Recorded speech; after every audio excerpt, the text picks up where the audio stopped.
What's going on, everybody? It is Wednesday, June 14th, and this is my first broadcast from Florida. I think my new home. I don't know. I'm checking it out. I'm down here now for a while. I left New York City, gave up my apartment, so we'll see what happens. I don't know where I'll end up. But anyway, let's talk about what happened today, all right? There was no doubt in my mind that the Fed would hold on any more interest rate increases, because that's exactly what the markets were predicting. And I've told you guys so many times that this Powell Fed is so easy to predict because they just do whatever the market says.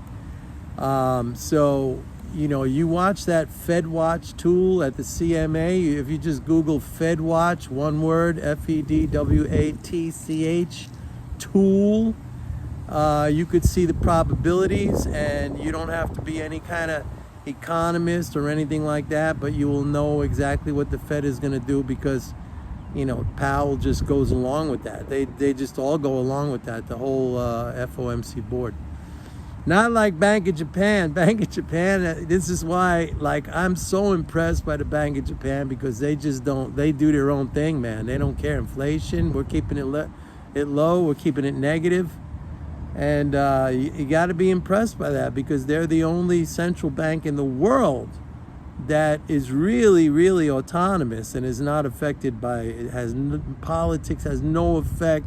Markets have no effect. I mean, that's what a monopolist is all about. And a central bank is a monopolist on rate setting and other things. I want to talk about, today what I gave out. I mean, you can't be more acute, and I'm not trying to pat myself on the back, but I said whatever happens in the Fed's, after the Fed's statement, when they released that statement at 2 p.m., I sent out to my subscribers, then, you do the opposite when it comes down to the press conference, because that's the pattern. Whatever happens immediately following the statement in the markets, it's reversed in the press conference, and that's exactly what happened. After the Fed, released its statement at 2 p.m., about what it's going to be doing, and it held interest rates, but it may raise them up in July or whatever. The market tanked, and then at the press conference it came back again. In fact, I think NASDAQ closed up. But listen, tomorrow, and I said, if you want to be a trader, just go opposite when the press conference comes. So I said, go into it as a seller, and then I said, go opposite, after when the press conference comes. So I don't know how you can get better advice than that. I mean, you really can't. I'm a trader too. I'm an economist, but don't forget I'm a trader too, and I understand. But here's what I want to talk about. And, I don't like calling people out, especially subscribers. I don't think it's nice, but I think sometimes we could learn a lesson. And I want to talk about something. I had a guy who signed up for my report in April saying he really wants to learn more about MMT. That's great, because I'm the only one who really does this kind of thing, that uses MMT to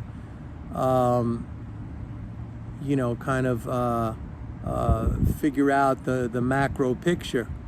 And everything I've been telling you guys has been correct. It's been correct about the interest rate hikes. It's been correct about, the market was going to rebound. It's been correct about the QT. It's been correct about the so-called, drop in reserves and all this other thing. It's been correct about inflation, how it was going to come down. It was a temporary phenomenon. In fact, the only inflation left right now is really what's being caused by the Fed's high interest rates, and that's mostly affecting housing and autos. But anyway, this guy was a lawyer, so very educated. It's hard to get a law degree. And I don't and he used to contact me all the time, and his thing was I really want to understand more about MMT. He signed up in April, and fine, cool, man. That's what I do. The report, this if you're on my report. The report MMT Trader is a total big picture outlook based on, we're looking at it through the lens of MMT. So fine, you come to the right place, right? And every time he was contacting me, he was like, your charts need updating, the scale on your charts. Charts. Look, let me say something, all right? I don't presume to be a lawyer. I never went to law school. I don't presume to know these legalities and stuff. That's not my thing. But I do have degrees in economics, and not only that, I've been involved in MMT for like 22 years, and I've been a trader on 4 exchanges and a floor trader, and I had a floor brokerage business, and I managed money for Paul Tudor Jones, and I managed money for a major Swiss bank. So don't presume. But the most important thing is that, like, I was schooled, so to speak, by Warren Mosler. He's a friend of mine. And, that's how I learned MMT, coming from the background of an economics education that was really kind of, the neoclassical, and which is all wrong now. We know this is all wrong. And that's why all these guys got it wrong. All these economists got it wrong about a recession in 2023. And I said, as long as they raise the debt ceiling, and, But what I'm saying is, if you're coming to me to learn MMT and like you're disturbed about the scaling on my charts or this and that on chart, like, I don't do charts, okay? I don't do charts. If charts made you rich, there'd be a lot more rich people right now who are involved in the markets than there are. Charts don't make you. I spent a good portion of my career, which I started in 1979, probably all the way up until I met Mosler in 2021. A good portion of my career doing technical analysis and charts, and I was a floor trader, and I had every advantage in the world because I was down there in the pits with all the traders. So I don't presume to know the law. I'm not a lawyer. I wasn't educated as a lawyer or schooled as a lawyer. Don't presume to think that, your charts know better than, what I understand as a macroeconomist using MMT. I mean, it's kind of crazy to come to me and say, you want to learn more about MMT, and yet your problem or your dispute or your what upsets you is that the charts don't have good scaling or something like that. I mean, it's like ridiculous.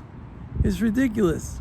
There was, and I understand, it's like, I want to be a value, and you want to be a value investor, good, that's what I do. But you have to know, if you don't know the macro picture, it doesn't matter. There was a guy who for 20 or 30 years was the greatest value investor of all time, and it wasn't. He was considered the greatest value investor of all time. It wasn't Buffett, who I consider not just to be a value investor, but also he understands the macroeconomy. And also, let's face it, Buffett gets like prime deals. A lot of the growth of his wealth has been, like when he bought Salomon Brothers and things like that, he got prime deals. But there was a guy named Bill Miller who in the 80s and the 90s and the early 2000s, like nobody beat this guy's track record. And he was a pure value investor, okay? And then the financial crash in 2007, 2009 came, and Bill Miller got like wiped out. You don't even hear his name being spoken anymore. He just didn't have the macro picture. Like, you gotta, I say this all the time, and I talk to people who are these like bottom up, approach people who like they're numbers crunchers on companies and stuff. That's cool. That's great. That's fantastic if you have the accounting skills and stuff. But like, if the big picture, if the macro picture is bad, I don't care what you pick. It's pretty much going to be bad unless you understand within the macro picture what the problem is. Then you can focus on certain industries or companies. But otherwise, just, like charts. I mean, like, what mariner, think of a sailor, what mariner out on the seas is going to predict his course based on where he was? Like, charts are a depiction of the past. Like, psychology, just like philosophy, tells you, like, the past is over, man. And the thing about markets, which is so enticing to these chartists, is that it looks like there are patterns. It does. Very often it looks like there are patterns. But the thing is, the market is a dynamical system, meaning there are many different variables that go into it. And while it may look like patterns, a lot of time it's random, and it's mostly affected by, economies in everywhere, not just, I was going to say, like, developed countries. No, everywhere. It could be North Korea. I don't care. It could be Cuba. They're affected by politics, by policy. And if you don't understand the impact of policy on the markets, I'm sorry, you're not going to make it unless you have some kind of insider trading advantage. A chart is not going to do it for you. So the guy stayed for like a month and a half, and that was like enough for him to, kind of learn MMT, which is nothing. A lot of you guys have been with me since I started this whole thing up 7 years ago. And again, I don't like calling anybody out, but there's something to learn from this. Like, don't think there's a shortcut. It's the macro picture, and it's the understanding, policy, politics. It comes from the same root word in Greek, I think. And that's what it's all about. And you got to know this, man. I mean, if you don't understand this, you'd be like all these others who were saying there's going to be a recession. I was the only one telling you that there was not going to be a recession as long as we raise the debt ceiling. I was the only one telling you that the whole inflation spike was temporary. I was the only one telling you that the Fed raising rates is going to be a major fiscal injection, expansion into the economy. I mean, who's telling you this stuff? Nobody's telling you this stuff. And I'm not saying this to pat myself on the back. Believe me, I'm humble. I really am. And I love all you guys who've stuck with me. But there's something to learn from this. There's something, like, you could desire to learn and think that's your desire, and in reality, that's not really what you want. You want some kind of system. You go to your chart fairy and pretend that the chart fairy is gonna make you a fortune. I mean, good luck with that, man. I was a chart fairy for a long time. The best traders I knew on the floor, and we knew, I did that podcast with Louis Borsellino, who was the biggest trader on the CME. He used charts, but he used them in a different way. Like, he knew how to read the pit. Like, his thing was more like a game of poker. Like, he knew how to read the pit. That's different, okay? But I mean, these people sitting in their offices or their homes, looking at charts, sorry, it's not going to work out.